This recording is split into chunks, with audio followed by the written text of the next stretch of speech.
You were tuned in to episode 63 of the Goodfellas podcast. I'm your host, G5 Jeff TV, aka G5, aka 5, aka the Guru in the building. They are off screen, but they in here. VP Shane, aka Ice Cold Shane, in the building. And I got my man BoxingFirstVlog, aka the General, aka Blunt Bayless, aka Mr. 1K, up in the building. They will be on screen in a second. Big shout out to both of them. Man, we got a big day. A lot to talk about. We got my man up in here, Boxing First Vlog. Let me get him off of mute. We live, baby. We live, baby. You hear me? Baby. Yes, sir. We live, baby. We live, baby. Sorry for the unprofessional nature. No, he was in before me, so I had to get it started before 5:45, or Facebook wouldn't be able to see us. So big shout out to Boxing First Vlog, aka the General, aka Blunt, aka Blunt Bayless, aka Mr. 1K in the building. Big shout out to him. What's going on, brother? Oh man, just in these boxing streets trying to keep from sinking with all this news that you're getting flooded with, man. It can weigh you down. Yeah, but absolutely. I think also it gives us something to talk about and scope for the future, because it sets up other possibilities when we really delve into this issue that's at hand. Yeah, no doubt. Hey, who's that? Shane was in for a second, or who's Shane that? Shane was in, then jumped off. So I don't he might be in the alley busting a deal. You know how he do. On this incognito. Yeah. Shane, what's going on, good brother? Oh, he had to get in the right part of the mansion. That's what it was. He had to get in the right part of the mansion. No, right. I was busy. Right. Yeah. Busting all the dope moves. In the streets, busting the dope moves. That's right there. Right. Young Money Mitch over there. Hey, you seen that movie, Shane? Huh? You ever seen that movie? What movie? It's called Fresh. Nah. You need to look that up. Yeah, you gotta watch that. That's classic, Brody. That's East Coast classic. You know how we got on the West, we got Boys in the Hood and shit like that. The East Coast we got our own stories back east too. Fresh, you know what I mean? We got Strap. We got New Jersey Paid in Full. Yeah. We got classics from back east too. I'm not gonna lie, me personally, like I love the Harlem stories. Like Harlem is like you love Fresh, Brody. That's all New York. Fresh would be New York. Fresh would be that'll be your type of joint. Lil Homie was in there. I bust the dope moves. Even though like the not even just the like Paid in Full stories, but like Harlem itself, I think like that would be I like gentrified like a motherfucker right now though. So yeah, all them stories would bring nostalgia based on what's going on out there right now. It's hella gentrified, but that's another story. Yeah. But we got a lot to talk about today, man. Jermaine Charlo versus Brian Castano, unfortunately, is canceled due to an injury to Castano, a bicep injury to Castano. Let me get in the chat real quick. Hoodie Man Team 34, big shout out to you, family. Said what's good, fellas. Toby in the building said good morning. Said what's the conversation today?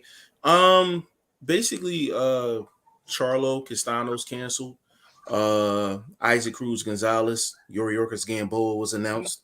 And I think it's a fight that we ain't touched on shit. I think we might have brought it up a week or so back, but we ain't really delved into it, man. This Munguia ballot joint is going down this weekend, bro. We haven't.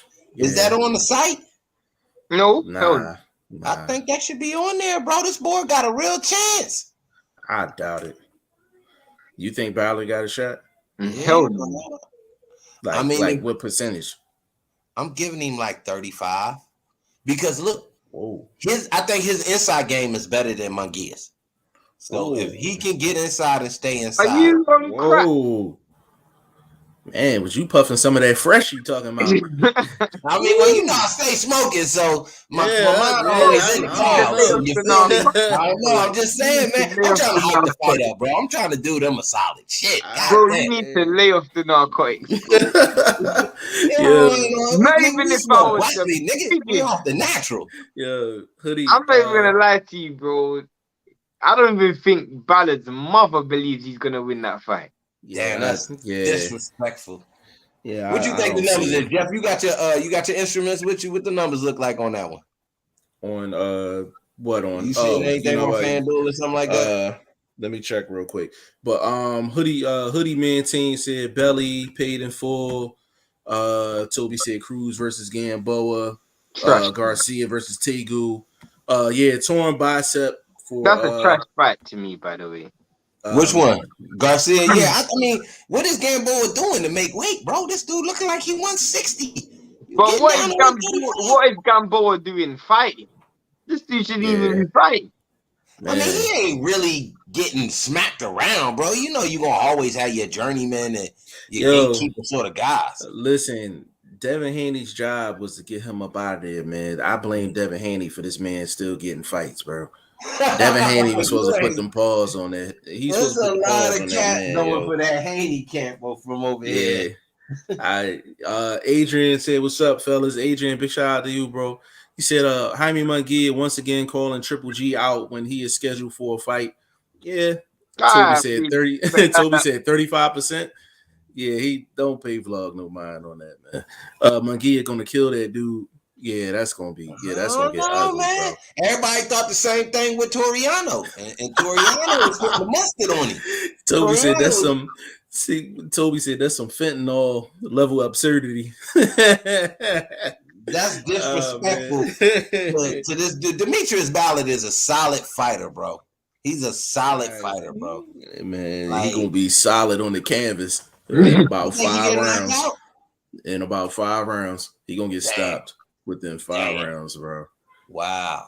I mean, it's the Munguia versus Demetrius Andrade. He's fighting the wrong Demetrius to me. Hey man, big shout out to the plug, man. They got the Andrade on the bigger, better things. Him and Zach Parker is on. How is that bigger and better than Munguia? Because he going up to 168 trying to get a strap. That's why. But Munguia is a bigger fight. No, it's not. Not towards his future. Not towards the future. For Dezan, that would be a big fight. For Dezan, for the network itself, that probably would be. That would be the biggest name on his resume. Yeah, but Zach Parker is a nice name. He bring a nice bag. I guarantee you, for one, Zach Parker is actually a hard fight for Andrade. The real tough fight. For 2, he's not going to get any credit for that fight. Yeah, if he's tough, then why wouldn't he? You just said it's a tough fight. Because he's tough, but people don't know him. Yeah, It'll have a Liam Williams type vibe to it, where it's a tough opponent. I'm not gonna lie. This is me being all the way 100. Zach Parker can beat Andrade, bro, and you know I love Andrade, but Zach Parker can beat Andrade, bro. You know what Zach Parker reminds me of? I like him too, but he reminds me of like a Joey Spencer, a Mil Nicky, a dude that's like. You know what? I'm glad you mentioned Mil Nicky, bro, because I got news. Go ahead. Hold on. Big shout out to the plug, man. L-Dub the plug, man. Zach Parker is humongous at 160. He is humongous. Yeah, he is massive, and he can punch. He can't box well, but he is physically strong, physically big, and powerful. That's the thing. But you can't be going up against Andrade and you ain't got no skills. The problem is he's not bad. He just, again, like I said, I think he's. But bro, we saw what happened to Andrade when he gets pushed over the course of 12 rounds, bro. But that was against his movement is still way more of an elite level than Parker, and with less power. And but he's still. But on Zach Parker's best day is going to be 8-4. Andrade. Nah, bro, I disagree. He can't box. He can't box. You don't need to. Hold up. So you're saying Zach Parker is a better professional boxer than Demetrius Ballard? By far. Yeah. Bro, I don't think you don't understand. Hold on, a better boxer or a better fighter? What we talking about? Same thing, boxer, fighter, however you want. Yeah, Zach Parker's a better fighter. Hold up. You believe Parker has a better chance against Andrade than Bayless has against Munguia. So either you're downgrading Andrade's ability in the ring or you're upgrading Munguia's ability in the ring. Firstly, I will never downgrade Andrade's ability, but he's going to be moving up to a weight he's not natural to fight at. And he's going to be fighting against a dude who's so much bigger, so much stronger, so much more powerful than him. Like, he just be giving up way too much advantages. Normally, he's the guy with the longest reach in the ring. Zach Parker's got a longer reach than him. Zach Parker's taller than him. Zach Parker's bigger than him. Like, literally, he's giving up every advantage other than speed and boxing skill. But Zach Parker ain't going there to win a boxing match. Zach Parker's going in there to win by knockout. And him pushing Andrade back over 12 rounds, bro, it's going to be a tough fight for Andrade. I'm telling you. He's going to have to show me. Because he going to have to show me because he ain't been in there. He ain't been in there with nothing like Andrade. None of you guys respect Andrade to the level I respect. Andrade's one of my favorite fighters. And I'm telling you, Zach Parker stylistically is just not the right style for Andrade. No, and I think the opposite. I think he gonna style.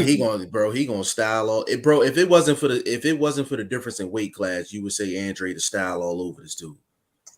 No, because he's bigger and he's big, bro. That's my point. I said if it wasn't for the difference in weight class, you would say Andrade would style all over this dude. Yeah, but this is you're only saying that because of the size. When I saw him against Liam Smith, I don't want to say he struggled, but he had a hard time dealing with the pressure over. You talking about Liam Williams?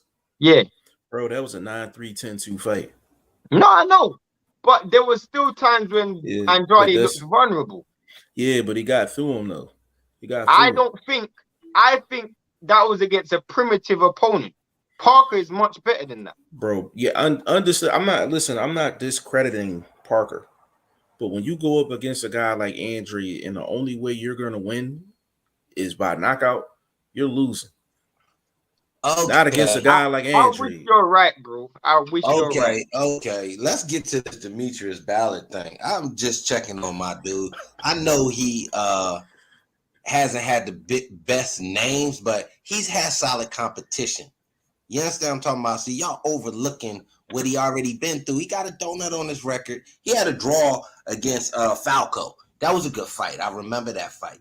It was a good fight. I thought he might have eked it out. He had better movement in that fight than me, and the dude Falco was missing a lot of shots. But this dude is up for a middleweight shot against what's the dude name from over there on Top Rank? What's the other boy name? What's that middleweight dude name? I can't think of them foreign dudes' names all the time, but they in line for that WBO situation, which y'all talking about and debating now. If he accepting the fight with Zach Parker, that means he dropping the middleweight title in that WBO title, and it's up for grabs. That's why I'm trying to tell you, man, if he able to win this fight, that means bro, this is a middleweight. You telling me a dude that has an opportunity at a title fight, not looking at Munguia as food himself and not going into this fight with some sense of a chance? Like, I mean, y'all acting like this dude that lost a bunch of fights or something. What about him? Y'all say he don't have a chance? Because I don't think Bayless better than Gabe Rosado, and Gabe Rosado fought Munguia, and Gabe won maybe 3 rounds, maybe might have won 3 rounds. But we know Gabe is in the ring though. Gabe's up and down in the ring. He can come to work, and then to fights he don't come to work. You know what I mean? That we know that about Gabe. So I don't think you can equate Gabe in the way he's fluctuated with his performances to a guy that's on an undefeated streak. Ballard hasn't showed me anything in the ring that's going to tell me he gonna last 6 rounds. Like, he just hasn't showed me anything. Like, my boxing eye hasn't seen it. Like my personal opinion and my boxing eye don't always see See the same. I mean, you know what I mean? He ain't showed me nothing. Well, what you saying? So he getting knocked out. Where has he been hurt in his past that shows you he's chinny? He's never been in a ring with a dude like Munguia with that type of offensive output. Never. Like, not even close. You can't pick nobody on his resume. What's the name is a good offensive fighter? Falco. He's been in there. He don't have a volume. Camper got volume. Not nowhere near Munguia.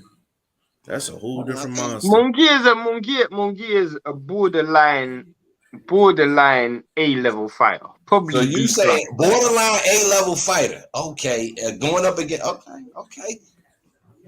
I'm just getting y'all point of view. Hey, I'm saying, hey, bro, I'm pretty sure there's an over/under on rounds in this fight, and that has nothing to do with politics.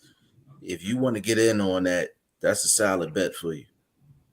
Oh yeah, I'm looking at definitely betting a little bit different with how I've been wagering. If a single bet, because I guarantee you the over/under is probably going to be about 6 rounds, maybe 7. What you think, Shane? I don't even know. I have no idea. Yeah, that joint might be like, yeah, I would say maybe about over/under probably like 6 rounds. So I mean, if you believe it, vlog, bet it. Bet the rounds. I'm not saying I believe it. I'm just analyzing the fight, getting some other hardcore points of view. Sound like you like his chances. You know me, I like an underdog. You know what I mean? You like any underdog. Betting purposes. How can that be true? You went with a dude that got knocked out in the first round and had his brother crying at ringside. So that's untrue to say I like any underdog. That's true. No, but going into the fight, that was a 50-50 fight. So stop trying to play me. I didn't think No, but the actual number said it was a 50-50 fight. Shane, am I correct? I think so. But you literally bet guys to be like plus 1,500. Yo, take over. I'll be right back. I'll be right back. What? Shots fired. Let me go to the next comment. Wait. Hoodie Man Team says Munguia versus Benavidez. I can't see that happening. I agree with Shane. Zach is one of those underrated fighters. He's just got a style that's just quite persistent and aggressive. Demetrius doesn't have the engine. It can be. You can have that. You can have that when your level of competition isn't invasive. He hasn't fought Western fighters like that. So how we know how he deals with real movement? We don't find out for sure because it's been ordered, and he's looking to go that route because he wants a shot at Canelo. They're going to get both dudes shouldn't even be entertaining this fight. Because they ain't gonna get Canelo. That's just a fact. Neither of them are gonna get Canelo. Well, if he dropped the belts, then they still get a shot at the WBO, which usually. But what's the point for Andrade to do that when Andrade's already got the WBO 160? I mean, okay, so other fighters haven't grabbed titles in different divisions. That's just something that he can put on his resume. And at this point in his career, it probably is time to move up. That's 8 less pounds you got to cut. Come on now. And it's a live division with some easy wins. I don't think he's big for 168, to be honest. I didn't say big, but if you're talking about he's cutting past 168 to get to 160, am I correct? Yeah, but let's look at someone like Golovkin, for example.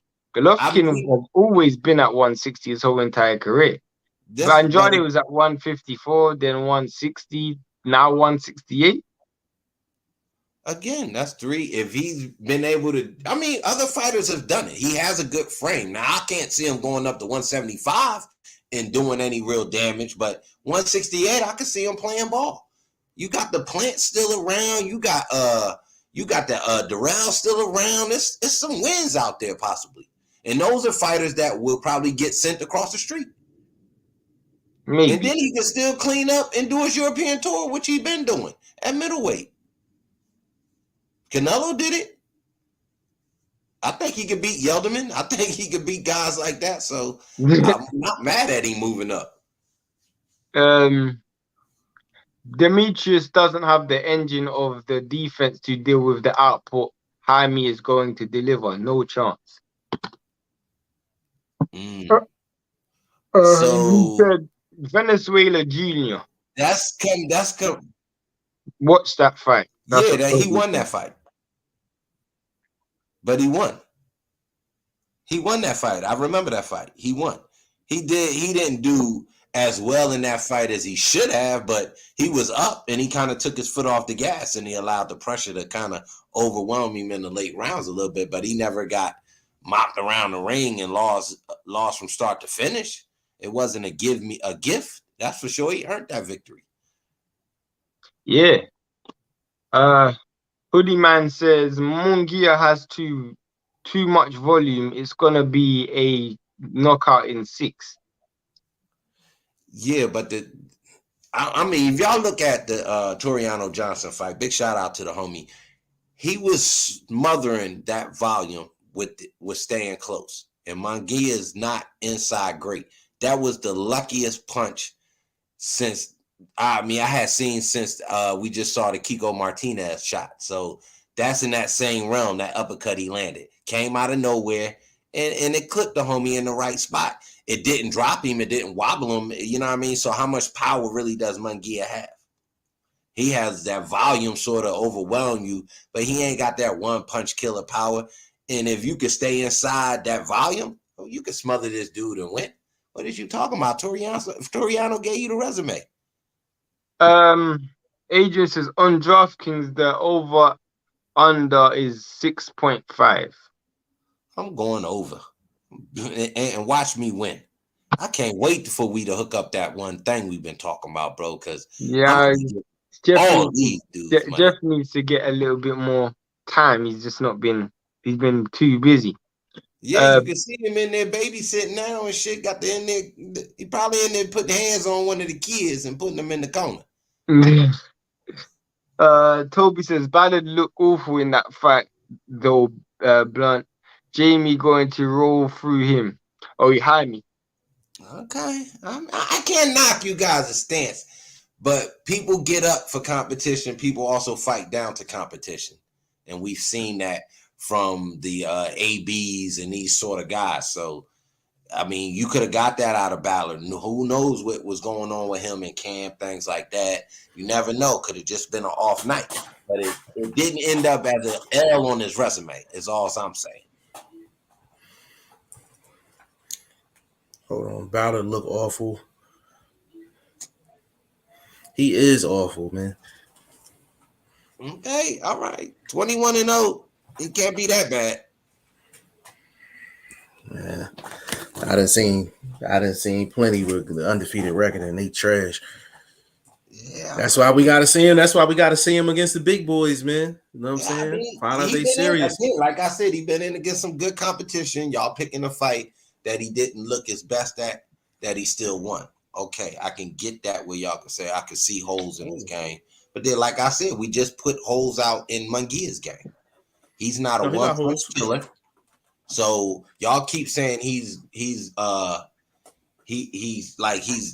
stop him in 6. It takes a lot of pressure and punishment to stop somebody inside 6 the way he fights, or he got to get lucky the way he did against Toriano, because he never hurt Toriano. That shot just happened to be a shot that cut his, as I said. Yeah, I agree with that. I agree with that. Ballard ain't Toriano. That's the best way to attack him. Ballard ain't Toriano neither. Again, but you can apply different things that you see if you're a capable fighter. And I felt like Toriano had a good game plan. I thought he had a good game plan going in. Adrian said on DraftKings is the over under 6.5. Mm-hmm. I'll bet on over 6.5. Thank you. So y'all with me. I'm getting Shane to come around with the OG. Ballard got a chance. I ain't with neither one of y'all. He going down to under 6. All right, what you want to do? I'm betting DraftKings. I don't have no good record with y'all too, so I'm staying away from y'all right now. Yeah, I realize that, but right now you're betting with you're betting empty bets right now. If I'm gonna lose, I'm gonna lose the DraftKings. I need my receipt, Jeff. Me and Blunt need a receipt. I got you. Yeah, you know, we want to let the folks know everything square biz on this side of the tracks. It's gonna be square biz. I got y'all. I realize, you know what it is, Blunt? Jeff is still upset with Furman. That's the problem. He's trying to make some get back. I am. I'm not gonna lie. So what going front? So I mean, what's y'all feelings on this situation though, man? What y'all? I know we got both Charlos. Got to be in the corner. Thing? Yeah, this Charlo thing. I mean, you got both of them in the corner. They probably just shaking their head, looking at each other like these motherfuckers are pulled. Hey, you know what? Damn, bro, they are having a bad week. Both of them. The boy with the rest situation, I still never look into that.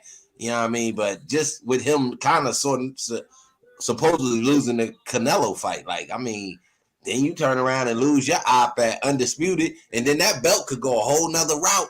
Then you could end up with a whole new opponent. You think so? I mean, I think he's just gonna get I mean, he does have a mandatory, so he might fight one of his mandatories. But also, they pushing for Tim Tszyu to get the belt from Castano, because they said before the Undisputed situation, Tim Tszyu was already mandatory for the Castano joint. So bro, Charlo and Castano have to run it back. No, I'm just telling you what the scenario. I know what you're saying. I know what you're saying. They sent them. So basically, what that tells me, they want Castano and them to send a bag over. If you send a letter saying you got to tell us why we shouldn't enforce this mandatory, which if you can't fight, that means it's going to turn into an interim between two other people, which to me would be Adamias and Tim Tszyu.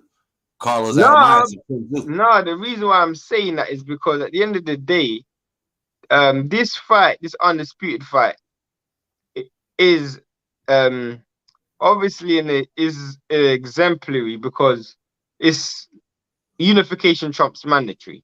Now there's no unification, he can't fight.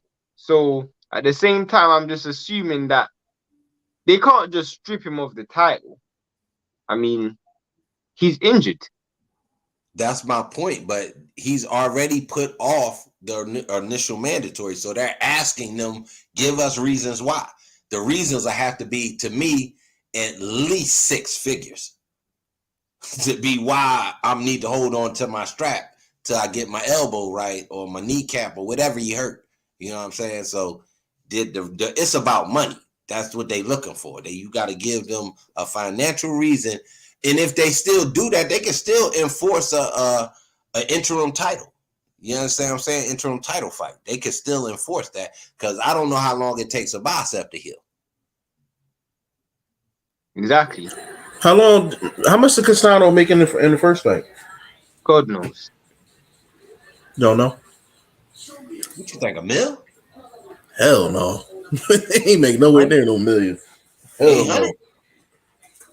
Maybe 5. Maybe. Nah, he made more than 5, bro. Yeah, bro. He made more than 5, bro. Yeah, that's what I'm thinking. I'm thinking $1 million. I would say he made about 800 to 900. Hold on, there, mind you, low end. Just because it's a unification fight, don't mean it's unification type bread. I get you, but was it a pay-per-view? No, that's my point. It wasn't pay-per-view. That was on Showtime. This one's gonna be on Showtime too. And usually, and he's not an Al Heyman guy. Like, he's affiliated. So what you think they're gonna do with that card? What y'all think they're gonna do with that card? Tim Tszyu not strong enough to hold the card by himself. That's what I was saying. That's what I was thinking. Would you think that Adamas would get a shot on the WBA route? I think that's Adamas is Adamas at 160. He is 60.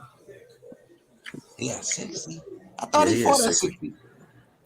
No, we talking Charlo. We talking Patrick Teixeira. His fight got put off. You think he'll get a look from maybe get a? I thought Teixeira was at Golden Boy. Yeah, he Golden Boy. I mean, they ain't got no ties to where they lock their fighters into strictly streaming on some platform. I'm sure they could send somebody over for a bag. I mean, that's the date you probably won't want to lose now that you done pushed it back twice, and now you possibly looking to push it back. I can see them bringing in like a last minute opponent. Like, so who's on the card already? I'm pretty sure there's somebody on the card already, right? Where they can elevate. Yeah, who's on the card? That was lined Let me up. look. It was Zoo. It was Charlo. Zoo wasn't on that card. Yeah, they pulled him in on the last minute. Put him in with Joshua. Joshua. Talking Tim Zoo and Terrell Gachet. Yeah, I don't know. I be fucking their names up. Hold on, let me look up. Joshua. Wow. G.A. Yashua. G.A.U. Shua. Who's on that card? I'm about to check right now, bro. Damn, they gonna make me sign in. They can't bring it. They can't make Tim Zoo because Tim Zoo's too much of a tough fight at late notice. I mean, I think he's similar to Castano in all actuality. Not in size wise though. He's so much bigger than Castano. No, I ain't gonna say that, but style wise, I think they're similar. Not neither one of them the fastest guy. Neither one's the fleetest on the foot. So style wise, they similar. But Tim Zoo don't have to be that fleet of foot. He can hit you at longer ranges because he's got so much longer arms than Castano. Castano's arms are real short. Damn, you know what? They ain't had nobody post. They took down the undercard on BoxRec. Man, you see how you got signed in on BoxRec now? Man, you got to give up a DNA sample to get in that motherfucker. Yeah. Yeah, I don't know who they could get. I'm trying to think at 154. I don't know. Last minute. That dude, who's the dude that just beat what's it called? Beat Harrison. Peralta. Yeah, Peralta. Get mopped. They can put in someone like that. Or they can put in Arias. Is it Arias? He fight at 60. Who? Cubas. No, he just beat Hurd. At 60. Oh, that was at 60. Yes, sir. Well, someone like Peralta, they can bring in against Charlo. Yeah. I mean that if anything is a Sunday night fight, that's a fucking Sunday. But he don't deserve no opportunity at no fucking title, bro. So he ain't been on no run. I mean, they could. It's a replacement, bro. The standards are low. They could run back Harrison Charlo 3 though. Nah, hell no. They could do what's it called? Fondora's last opponent, Garcia. Possibly. With Garcia and Lubin on the undercard, I'm just thinking. I'm just trying to think of something quick. Who's Charlo's mandatory? One of them is basically for the WBC is obviously Lubin and Fondora. Mm-hmm. The WBA, something to do with Madrimov. Madrimov and somebody has to fight to become mandatory. And the IBF, I can't pronounce his name, but he's a dude I don't know how to pronounce his name, a Russian cat. I can't remember his name. Though I can't pronounce his name, but if I see his name, I'll be able to pronounce it. Begins with D. That's what I know. I ain't even gonna try to butcher his name, bro, but Russian dude. Yeah, I don't know because it's a late replacement. I mean, it don't have to be anybody spectacular. You probably want somebody lower level anyway, so Charlo will look good. To be honest, I mean, the problem is the good thing for them is they haven't invested a lot into the show. It's not on pay-per-view. They haven't done a lot of promotion for it, so it's in a big arena though. They ain't sold no tickets for it. They just announced it last week or 2 weeks ago. Yeah, I know. So they ain't invested that much money. But the thing is, they got the building booked. That's where the Lakers play. They can cancel they can push it back, bro. It's not that deep. What I'm saying, it's hard to get that venue. So I'm pretty sure they're gonna want to put something in it. It's hard to get that venue. Bro, isn't Boot supposed to be on that card? Yeah. No, he's supposed to be on the Fundora and Lubin card. Isn't that the same card? Nah, that's not the same card. That's a whole separate card. You talking about from Charlo? Oh no, yeah, that's April, right? Yeah, that's April. I mean, I would personally, I just try and merge the two cards.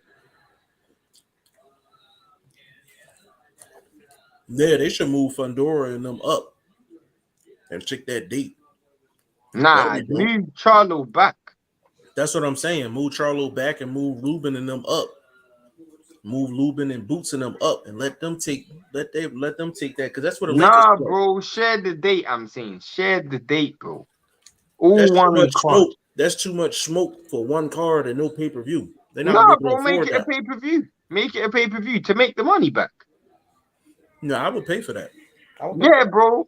Let's say they go Charlo versus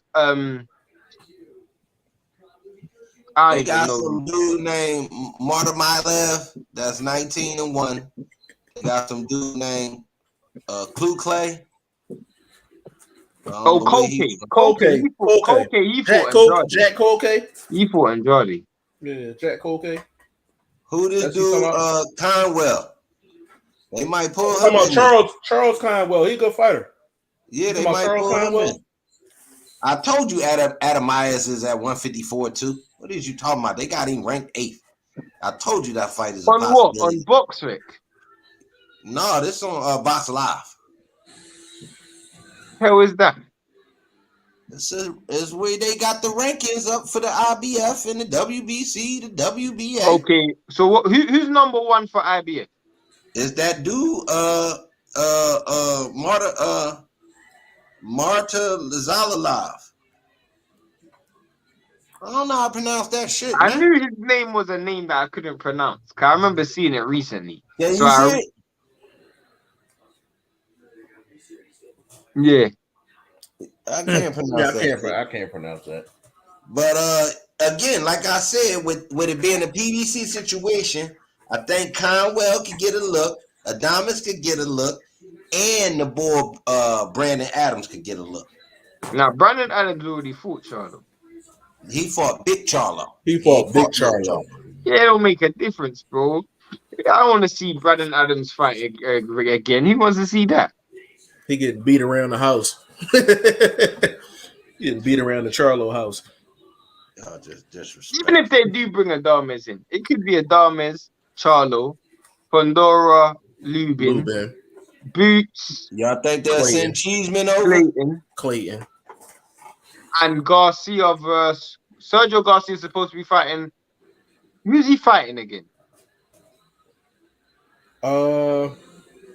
We spoke about it the other day. Rosario. That's a good pay-per-view right there.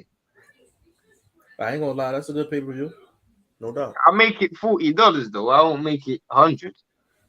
Well, they're definitely making that $80. Hell no, bro. How are you making that $80? It's $80. You got. I mean, that's the. I mean, I don't know. If it's a longer card, you got to charge $80. If it's a short card, the way they did with Martin and them, I could see the thing they got to understand is the people that's gonna pay. There's not many people that's gonna be like, all right, I'm not gonna pay 80, but I'll pay 40. It's either they gonna pay the bag or they not. There's really no in between. Yeah, Jeff. Not in the States. I'm not gonna lie. I have to do something, so I might have to jump off. Nah, that's cool. And the way you looking, I think you got something lined up. Nah, it's not that, bro. Okay. I was gonna say to you though, I got the 2 weigh-ins or 3 weigh-ins I have to do for tomorrow. So okay, so we gotta drop them. Yeah, I'm gonna send them to you. Yeah, I cleared my phone Shout too, so I got to space. Shout out to everybody, bro. I'm not gonna lie, I've had a long damn day. Okay. Listen, man, that's VP Shane. Follow him on I_am Shane, the #1. Go ahead and get your rest, bro. I'll get with you. All right. Peace, little homie. Hey, man. Let me get in these comments real quick, bro. Adrian, he's still getting KO'd over 6. Under don't matter. He's thinking over 6 too. Oh, by the way, I messaged Lucas Brown. That's what's up. That's what's up. Hopefully you get back. So hopefully we can get an answer soon. That'll be dope, man. That'll be a dope interview, man, for sure. Willie G kind of want to drive down to TJ for the fight. Say TJ. What are you talking about? What fight you talking about, Willie? Said Garcia is fighting Harrison. Garcia is fighting Harrison. That's right. He fighting Harrison. That's a good fight. I think Garcia can win that fight. Man, anybody can beat Tony Harrison right now. I think Garcia can win that fight, man. Like Tony got to show. He got to show me something. He got to show me something. Because I ain't like the way you looking at Peralta fight. But that's what I'm talking about. You be saying that shit. Either he going to show it and you betting it, or he not. You can't. You know what I'm saying? There's no way I'm betting anything with Tony Harrison in it.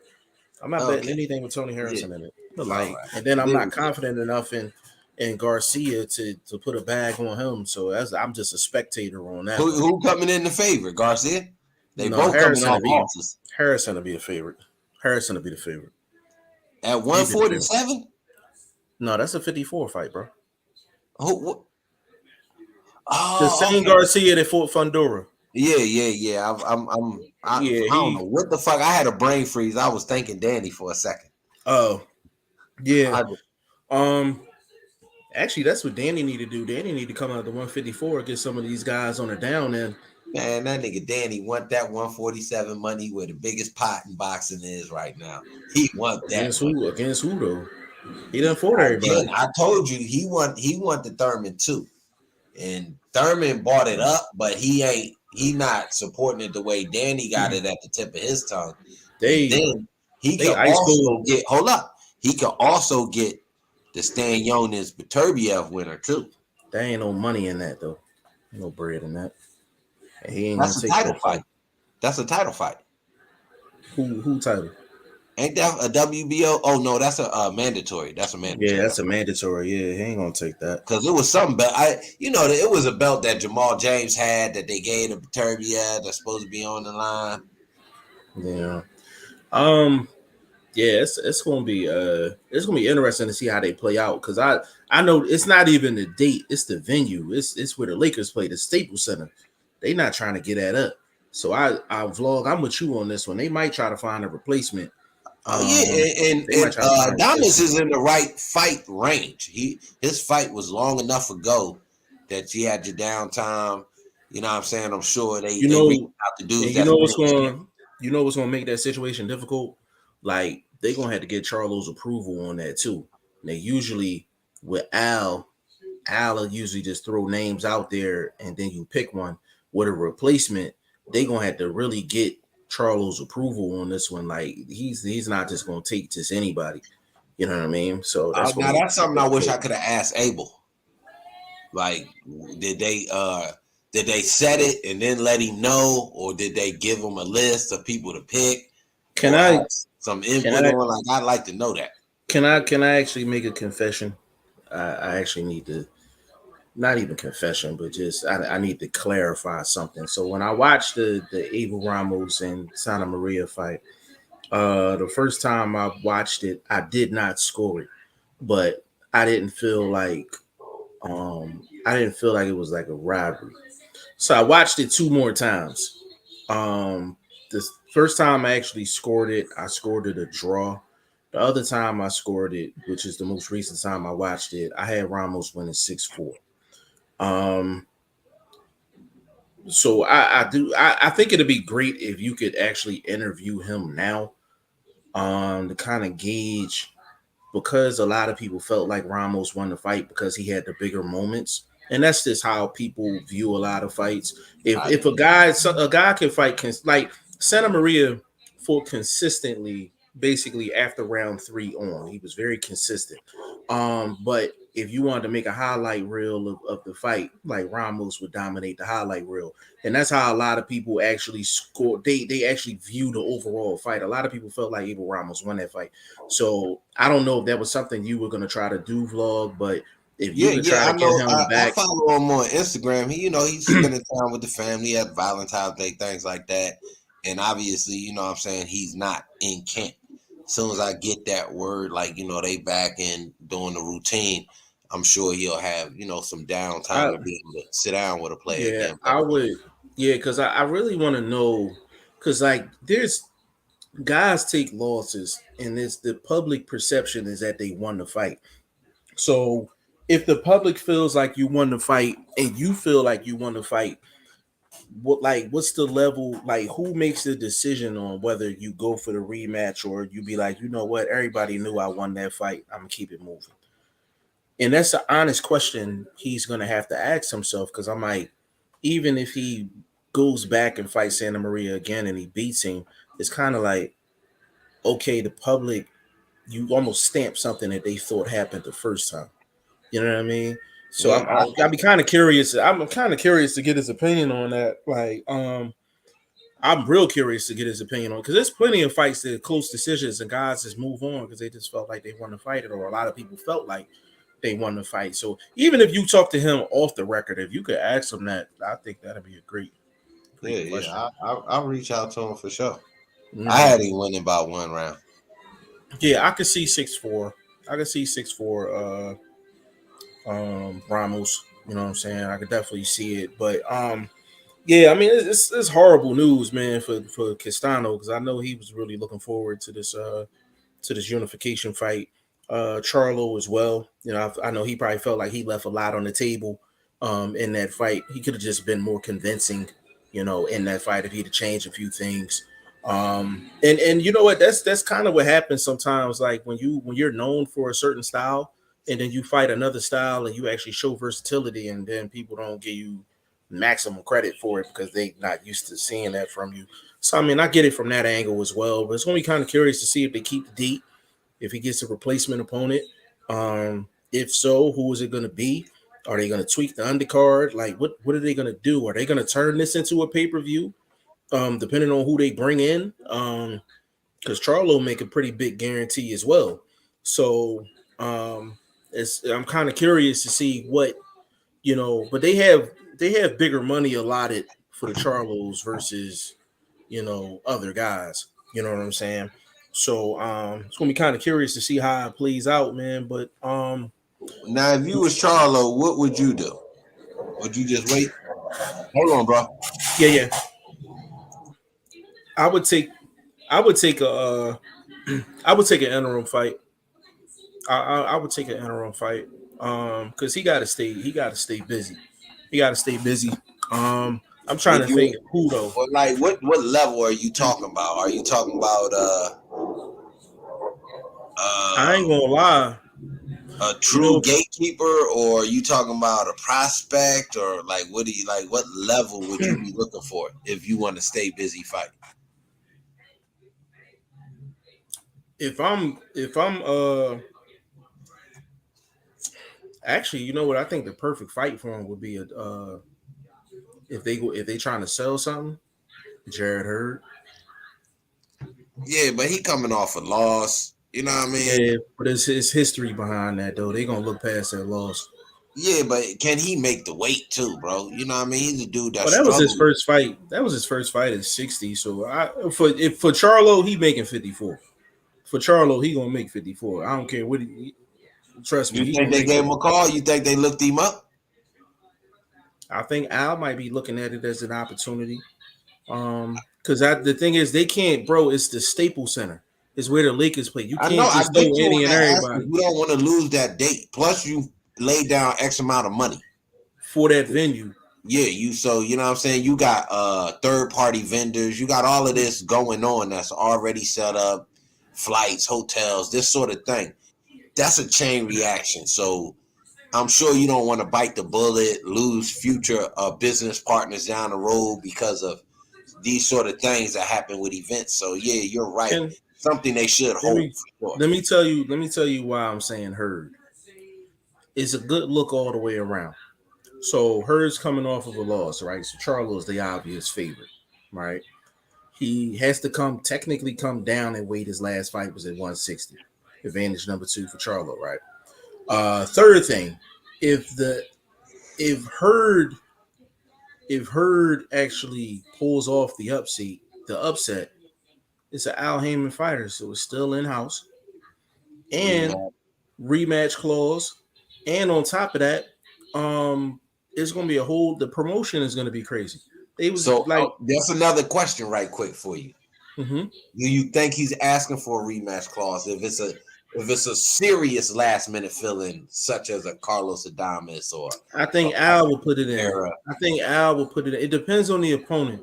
If the opponent is the opponent is a true Al Heyman guy, then they gonna have that rematch clause in there. If Charlo loses, if Charlo wins, then there's no rematch, obviously.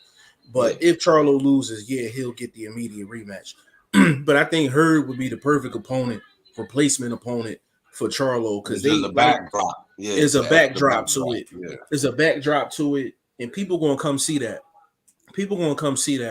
And you're gonna have guys coming out the woodworks promoting that fight, and that's the problem with a lot of Al Heyman's fights, because he's not technically a promoter, so a lot of his cards don't get promoted heavy. They just be like, "Hey, we're fighting here. That's that." You know what I'm saying? Yeah. So this would be one of the few fights they would do some heavy promotion. They do more of that day promotions, the way they do the events and all the advertising towards the future events. Like, they do more in-house, on-scene promotion than set up, build up. You know, a lot of fight interviews. Yeah, well, they do sometimes. The fighters do the rounds on the mainstream sort of sports scenes. If it's a big fight, if it's Pacquiao, Mayweather, them sort of guys, they'll do the main rounds on the mainstream sports centers and Fox and all of them. But this one, the last minute, they would need some steam behind it. Yeah, a good name. It would definitely take a high level name, and that's a recognizable name. That's a recognizable name. You know, there's going to be a lot of trash talking and all that, because I would say probably the best promoted card without Wilder's name in it was probably Charlo Tony Harrison too. Yeah. That promotion was lit. I remember that build up. That build up was lit. That build up your boy Harrison was he was on his front foot. He was like, he was talking that shit. He was talking that. He was talking that shit, boy. That Detroit shit, man. You know, I ain't gonna lie. I thought he edged it. It was close though. It was very close, that first fight. You know what I mean? And the second fight was close. But I felt in the second fight that the power was coming through for Charlo. Like, he was slowing Tony down, and at some point he was gonna get caught, which he did. And I mean, goddamn, that was 3 uppercuts. And the thing is, Tony Harrison ran off a good 4 rounds straight where he was really putting it on Charlo. He was putting in work, you know, and I had it very close before the knockout, you know. So I think, like I said, like and I'm actually going to entertain your idea from earlier. If they wanted to run Charlo Harrison 3, I think they could do that, and I think that'd be a good look, even though he's coming off of the Peralta fight. But you know, he's gonna get up for this one though. He's gonna get up for this. Also, people give him a bit of a understanding for performance in that fight with everything that would happen with his father passing and things like that. Correct. You know, the outside things, obviously with Teofimo, that does affect what goes on inside that ring, especially if the events are close. Especially if they're close. And that's why we got to give a kudos to a dude like Gary Russell Jr. for what he was dealing with outside the ring and still put on the performance with the injury inside the ring. And we talked about that. We talked about that. We talked about that in the last show, where people gave Loma a pass because he had a shoulder injury in the Teofimo fight. But Gary Russell didn't get that same pass, and he actually fought better with the shoulder injury than Loma did. You can make the argument that Gary won the fight. You know what I'm saying? Like, so it's like all situations ain't treated the same by boxing fans. You know what I mean? It's not treated the same. You're on mute, baby. You're on mute. Yeah.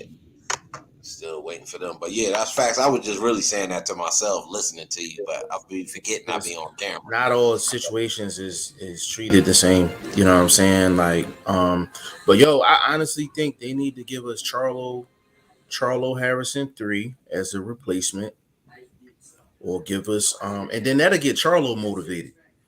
I ain't gonna lie, bro. I think Adames will make a great fight because that's an offensive guy. That's a guy with power. So that's a guy you got to be leery of. And that's a guy that's in-house. I'm not sure if he's like a guy that they got to worry about his travel situation. I don't know if he's in America currently or whatever his situation is. I know he from South America somewhere. So, I mean, that's like I said, that's still an interesting fight to me. He's a guy coming off a good win and got a little steam going on. You know what I mean? Right. Again, man, and then again, you got to do like Textera, a guy that also has a name, and it could be scary. You know what I mean? He got a good amount of volume. Now I don't know about power wise with him. You wouldn't have to worry about him power wise, but so it's some names. They got a nice little Rolodex. That's the one thing about PBC. I gotta holler at I gotta holler at YSM and see what they're gonna do with that or even the plug. And see what they're gonna do with that that's card. What I was thinking about. Yeah, what they're gonna do as far as a replacement. I think him and her to be. You know he working. Yeah, you know he working. Him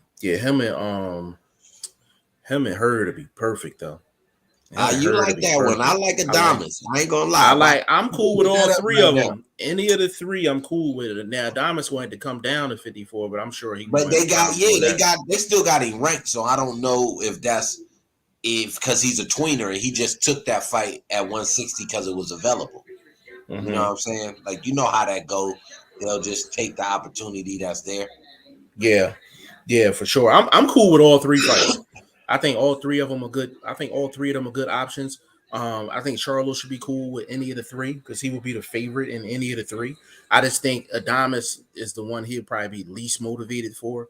But if it's Hurd or Harrison, he's gonna be hella motivated because he's just an angry dude anyway. You know what I'm saying? Like he got emotional issues. Like he the dude that be in the lunchroom at school. And if they run out of cartons of milk, like he gonna slap somebody else's carton of milk off the table and shit. Like that's Charlo. Like nobody can have no milk. Nobody can have no milk. I can't have no milk. Nobody can have no milk. Like he just gonna smack somebody's milk off the fucking table. You know what I'm saying? Like that's him. So I think that'd be a great look. It'll be a great look for the card. I'm wondering if they're gonna do.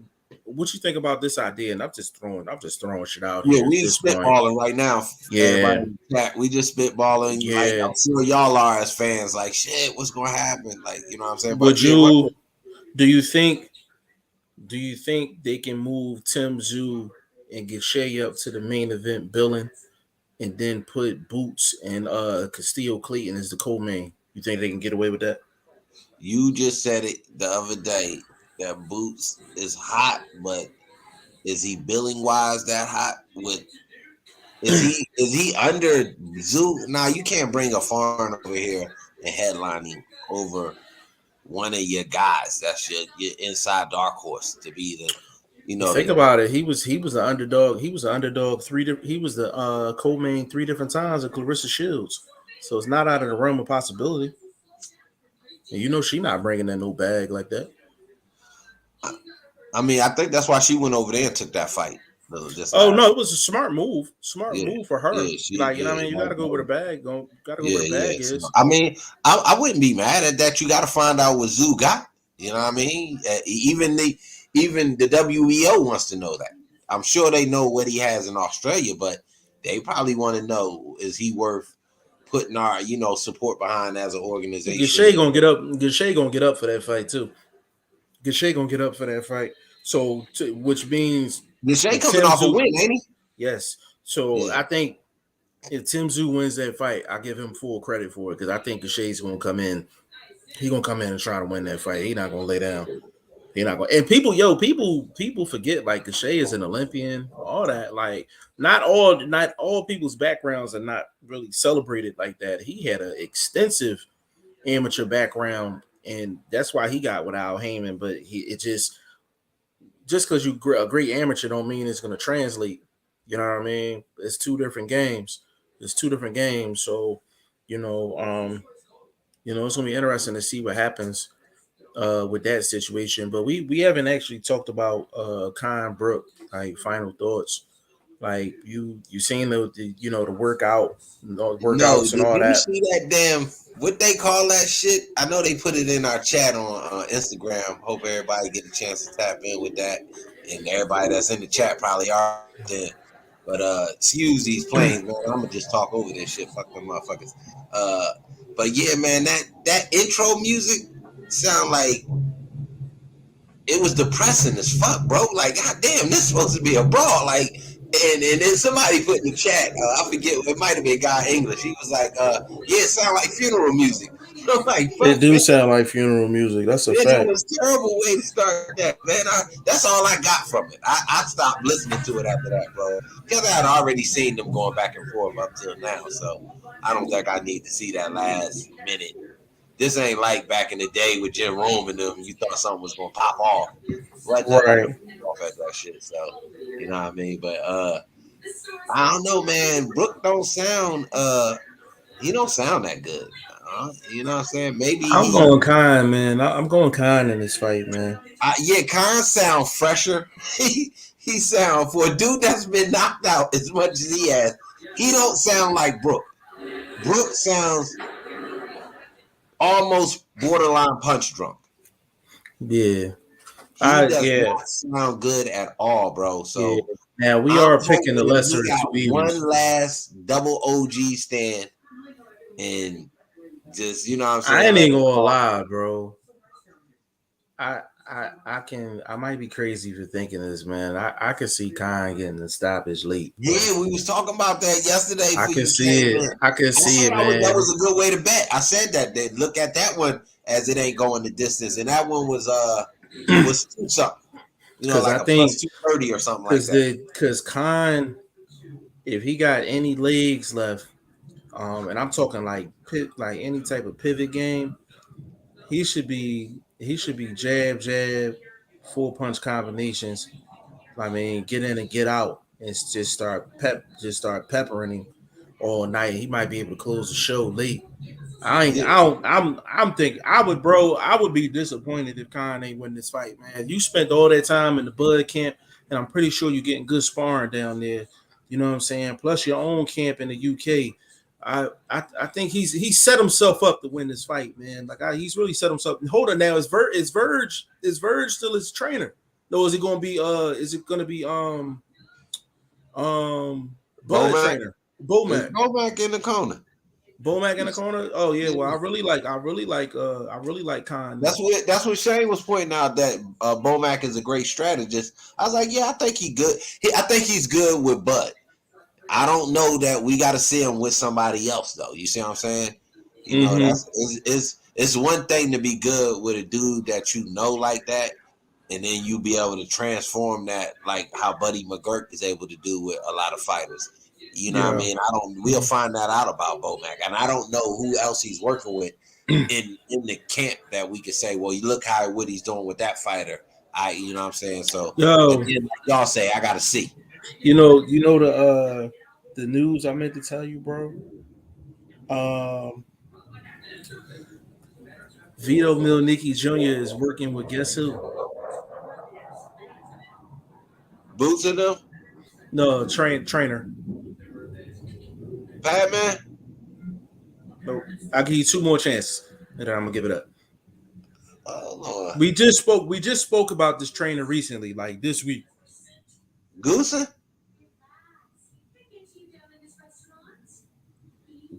let me find out. Goosen trying to build a little stable now.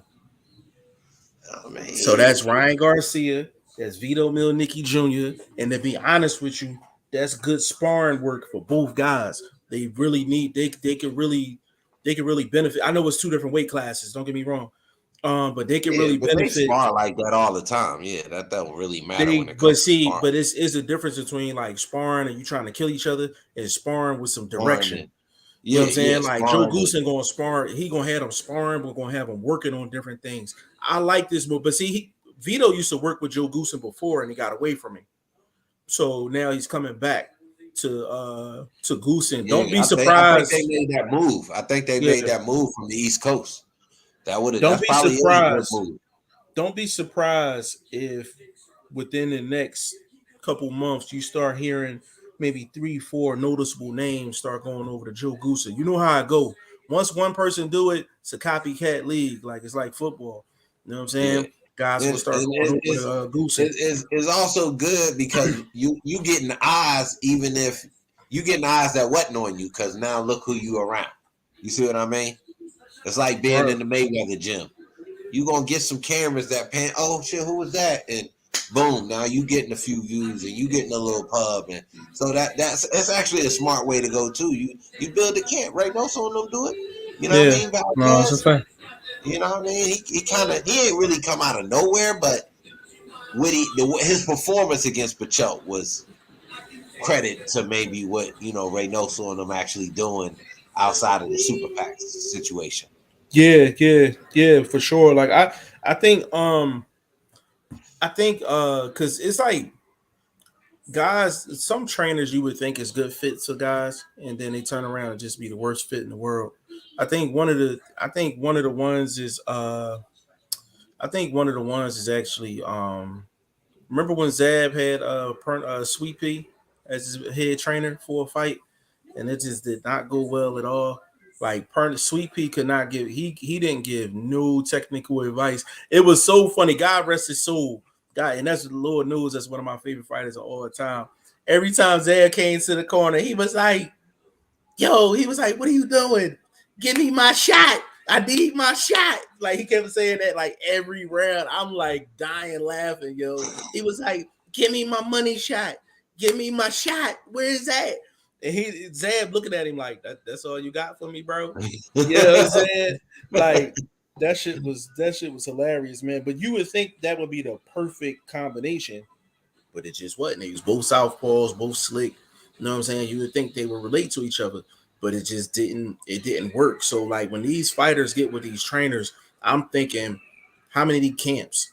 Like how many camps are we talking? Like you know what I'm saying? Are you going there just for the camp, or you actually going to be with the trainer like full time? Like what are we doing? Because it takes multiple camps for a trainer to really, get entrenched into a fighter. If you get a group the way Reyno and what we think Goosen is coming back in the game doing, because he's been around, him and his brother done their thing. So, but to really build a front line crew like this, you got a potential superstar in Milnicki, and then obviously you got a superstar in Ryan Garcia who needs probably a better foundation, more structured. You feel what I'm saying? So yeah, he you know what? Does he give you vibes of a young Khan where just everything is off of speed, but it's just the structure's not there? Yeah, I think what Goosen gonna do for him is getting better defensively.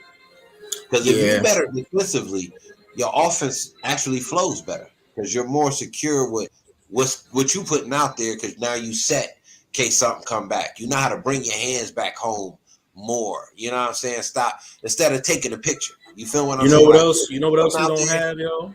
You know what else he don't have that Joe Goosen probably gonna add to his game? That catch and shoot. Brian Garcia does no catch and shoot. He tries to time. Yeah, he tries to time guys and try to throw in between their shots, and then he tries to leave out the back door with his hands down like he did against Luke Campbell. You know what I'm saying? But when you leave out the back door like that against anybody, you can get knocked down like that. That's why I was telling Shane all the time. I'm like, yo, like anybody would have got that knocked down because he had all his weight into it, and he had him on the back. Joe and them get that head down too. I think that's his chin be straight in the air too. Yeah, like he don't tuck it. I know it's probably just part of a lot of guys the way they stand naturally because we've seen other fighters like that, and it's a detriment in the ring, especially if you're not a slick mover where okay, just because I stand tall, I can still step to the side and get out the way, or I can leave. And you know what else, bro? Is not great. That's so a good, and that's a you got to bring his head down instead of teaching him how to. And the thing is, bro, no, I agree, bro. And the thing that's crazy is my thing is this. Like, if a guy is standing on the outside and they're out of range, I hate when people be like, well, why he ain't got his chin tucked? I'm like, cause he's out of range. Like, he's out of range. I said, once he get into range, then tuck that chin in. Like, you know what I'm saying? I just think there's so many. He needs a foundation. Like, cause you think of Ryan Garcia, right? You think of Ryan Garcia. All he has is speed. Everything is predicated off his speed, but the actual boxing foundation, he doesn't really have an actual boxing foundation. Like, what is he known for outside of the speed?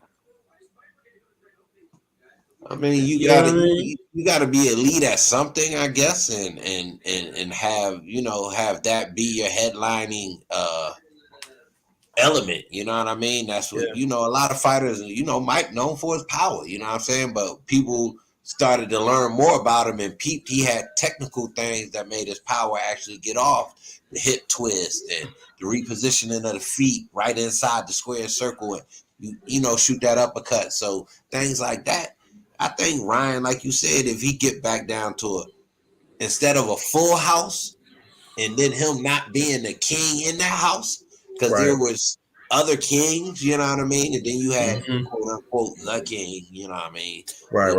Leave it at that, for Edwin Castillo and anybody else. But I think that get a guy like him, he not learning now. He's so busy trying to, make sure they looking at him that he not even learning in the gym. So you get with a guy that's not, I wouldn't say a sergeant, but has more of a disciplined nature. You know what I'm saying? I don't know that Eddie Reynoso is not a disciplinarian. I think he's more of an instructor. Right. Goosen is somebody that's going to get you in the moment, whoop-de-whoop. You know what I mean? And kind of work with you baby steps, because especially if he got two different level guys. So he's not going to be fast with Garcia and then slow with Milnicki. It's probably going to be the same pace with both of them. Yeah, and that's a good point. That's a real good point. Let me get in these comments real quick. Chris G in the building. Big shout out to you, bro. Said apparently Al Heyman offered King Nello $100 million to fight Charlo and then Benavidez.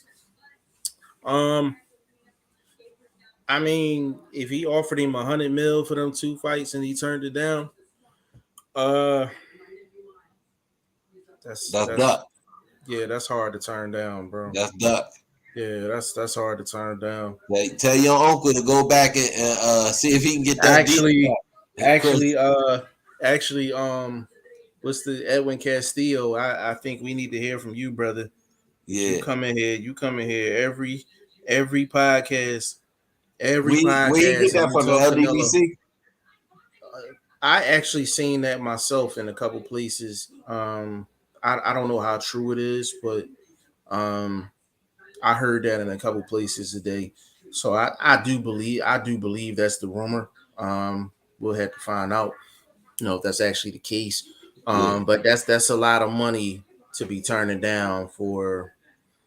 I mean, he actually has more risk with the Bivol and the Triple G situation versus Charlo and Benavidez. Benavidez is the ultimate would be the ultimate challenge for him. But think about it. I'm gonna tell you, I can explain it though. I can explain it. But you just said that Bivol and what's the name is harder. But then now you step back and say Benavidez is the ultimate challenge. I'm confused. And then you downplaying Charlo's ability to be a real factor in that fight. Charlo has to go. Charlo has to go up in weight. That's number one. To be honest with you, Charlo, I like Canelo in that fight, even though Charlo is going to be competition. But the fact that he's got to come up in weight, I think that's going to play a big factor in that fight. Now, Benavidez is just a bad style matchup for Canelo. That's a bad style matchup. But is it a winnable fight? Absolutely is a winnable fight because Benavidez is not great defensively. Don't tell Chris G I said that, but that's just the truth of the matter. But on the other side of things, if you think about it, he would have to go up and wait to go see Bivol at 175, right? And then he's going to have to come back down to go see somebody that he arguably lost to twice. At 168, right? That fight would be at 168. Yes. So again, you got that guy coming up to 168. Right, but Triple Canelo. G, but not necessarily, because he already done fought Triple G twice, so Triple G already got the drop on Canelo. And you got to think from my angle, I thought Triple G won both fights. Okay, that was almost 6 years ago. Agreed. The Triple G we saw against Derevianchenko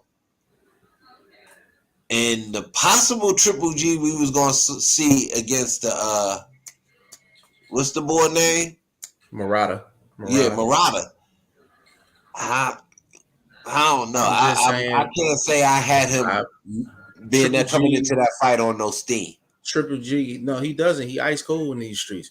But the thing is, with Triple G, he does the two things. He's gonna make Canelo do the two things he's not comfortable with. Canelo can't really deal with nobody with a serious jab, and Canelo don't like fighting on the back foot. He would have to do both, and even if Triple G goes up to 168, he's gonna have to do both, which makes that fight difficult.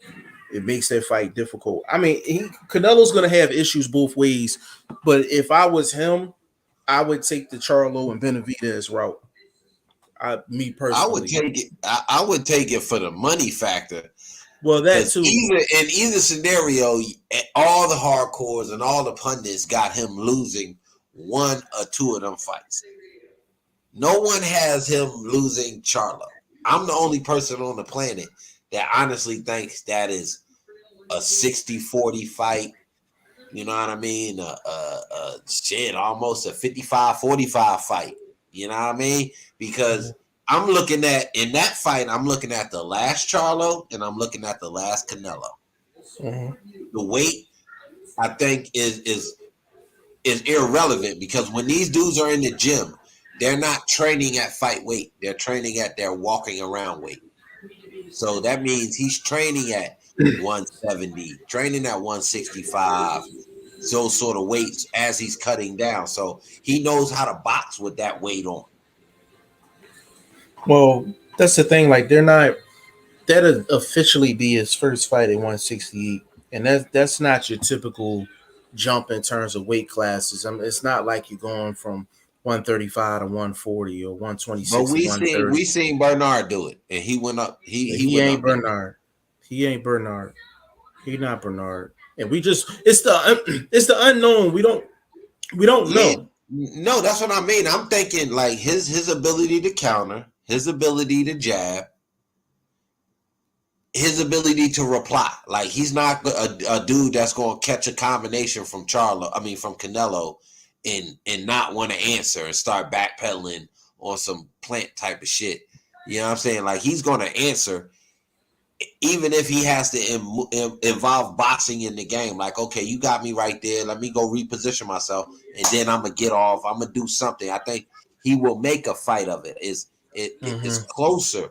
Because look, you still talking about an aging Canelo. Y'all acting like he was at the peak of his game against Plant. He was not. He was not. His punch volume wasn't the same. He wasn't cutting that ring off. Even though that ring did look kind of sizey. I'm not gonna lie. That was a ring was real. Ring. That was and shout out to Canelo for even taking that too, because he could have made a real big point about that. That was a big ass ring. That was a sizey ring. I don't know the measurements. I'm no carpenter, but goddamn, that motherfucker was huge. You know what I'm saying? I'm talking about, but that's neither here nor there. But again, you just got to really go what you saw, what your eye test. We do it all the time. Yeah. What I saw, I didn't see a Canelo that was lion-esque. I seen a dude that was like almost playing with his food. You feel me? Yeah. Like, if you really wanted to analyze that fight, I'm like, damn, well, if you that guy. He didn't look unbeatable in that fight, no doubt. He didn't look unbeatable in that fight. But that's why I said either route. That's why I said either route. Okay, go ahead. Do your thing, bro. You know what I got to do? Great. So you shoot your spill, bro. What I was going to say is you're 100% right. You're 100% right. But I'm like, $100 million for them two guys. You got to take that. Yeah, you got to take that. You got to take that. You got to take that. Shout out to everybody in the chat. Appreciate y'all tapping in with us. Absolutely. You know, if you still want to be on here, bro, as soon as I get to the spot, I'll try to jump back on for a hot one. Absolutely. You know how we do. But y'all know where I'm at, man. I'm on Twitter. I'm on IG. I'm on the tube. We doing lives. I'm going to be doing some videos next week, man. I wasn't really feeling that this week. So you can still hear it in a little sinus stuff going on. But anyway, here working, showing love for boxing, showing love to everybody that follow us, man. Appreciate the support. I'm gone, man. Big shout out to Boxing First Vlog, man. You know what I'm saying? So we had Shane in the building. We had Boxing First Vlog in the building. Let me get in these comments real quick. Conrad, because he first wants the 80 million from Hearn, that's probably the deal he's gonna take. You know what I'm saying? That's probably the deal he's gonna take. Bruce Goals in the building, man. Big shout out to my guy, Bruce Goals, man. Definite family in the building, man. Conrad said, got to agree with Vlog. Canelo looked beatable against Plant. Yeah, I think Plant had a chance in that fight, man, and I just think he went in with the wrong mindset. You know what I'm saying? Conrad said, salute Bruce. Bruce saluting Conrad. Yeah, it's gonna be interesting to see what Canelo does. To be honest with you, be completely honest with you, he can actually do both. He can actually do both if he wanted. Because Triple G gonna wait for him and Bivol gonna wait for him. So he can literally take the actual Al Heyman deal and get 100 million, Charlo Benavidez, and if he gets past both of them fights, he can turn right back around and get the DAZN deal and probably make them up their deal to $100 million if he's coming off of a Charlo and a Benavidez win. So he could actually get both of these done within a 2-year span if he want. He said, I think he does both in 2 years. See, Conrad, we thinking the same way. I'm looking at it like, which one is he going to take first? Because both of them offers are going to be on the table. They both going to be on the table. And DAZN is going to be operating at a loss. There's no way they're going to get $80 million back for Triple G and Bivol. And there's no way Al Heyman is going to get $100 million back for Charlo and Benavidez. Like, you know what I'm saying? The pulling power is not going to be there. You know what I mean? The pulling power is not going to be there. Canelo's probably going to be controlling everything, front end money, back end money, like all that. You know what I'm saying? So the deal probably is sweet enough for him to take both deals and just do it over a 4-year span. But if he beats Charlo, Benavidez, Bivol, and then Triple G, that's damn near GOAT type status. Like back to back to back to back. Oh my God. That's whether you love Canelo or hate Canelo. He fights those 4 guys and go 4-0. Can't say nothing. Chris G, I don't know how anyone could make a case Triple G won the second fight. I actually thought Triple G won the second fight. I think he won the second fight. The reason why I felt like he won the second fight is because he boxed. He actually boxed. I had Triple G winning both fights 7-5. And I felt like where Triple G went wrong in that second fight, Chris, is that Triple G came into the fight talking about Canelo needs to fight Mexican style. He needs to fight Mexican style. And he actually went in and boxed. He did the opposite of what he promoted. And because of that, I think a lot of the rounds that I gave Triple G for actually being the better boxer in the round, people punished Triple G because he wasn't doing what he said he was going to do in the promotion. And they gave Canelo those rounds. But I wasn't thinking about that at the time when I was scoring the round. When I was scoring the rounds, I was like, who won the round? If you actually take that factor out, I felt like Triple G won a lot of those rounds. They were close. I felt like he did the better jabbing, the better boxing in the second fight. I definitely thought Triple G won the first fight. But I mean, a lot of people felt like Canelo won the second fight because he was more aggressive. But it was just, what did he do with that aggressiveness? He fought the way Triple G wanted him to fight, but in a way, I almost look at it like it was a setup. Like he had Canelo coming forward on his bull type thing, and he was on the outside, just popping the jab, straight right hands. You know what I'm saying? Hooks. I thought Triple G fought well in the second fight. Now, Chris, now we can sit and watch that fight together if you want. We can jump on here and not go live and actually pull it up and actually watch it and score it round by round if you want. But definitely ain't got no problem doing that. You know what I'm saying? But Yeah, I felt like it was they were two close fights, bro. They was two close fights. Chris, how'd you have it? Because if you say you don't know how anyone can make the case for Triple G winning the second fight, I'm assuming you had it maybe 8-4. I'm assuming you had it like 8-4 Canelo. Because if you had a 7-5, that's only one round off from being a draw. You know what I mean? So you know, said that would be fun. Yeah, that's something I would like to do. I figured that, Chris. I know you well. I figured you had an 8-4. Had an 8-4 Canelo. Maybe Chris, we can set that up one day. We can we gotta find somebody that has that fight already on YouTube, and we can actually sit on StreamYard and actually watch it and actually score the round. Like we can actually play it and actually score the rounds.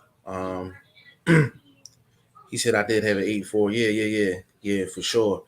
But listen, man, we're gonna get up off this thing, man. Hour 25 minutes long. Um, Castano and Charlo is canceled because of bicep injury for Castano. That's a major disappointment.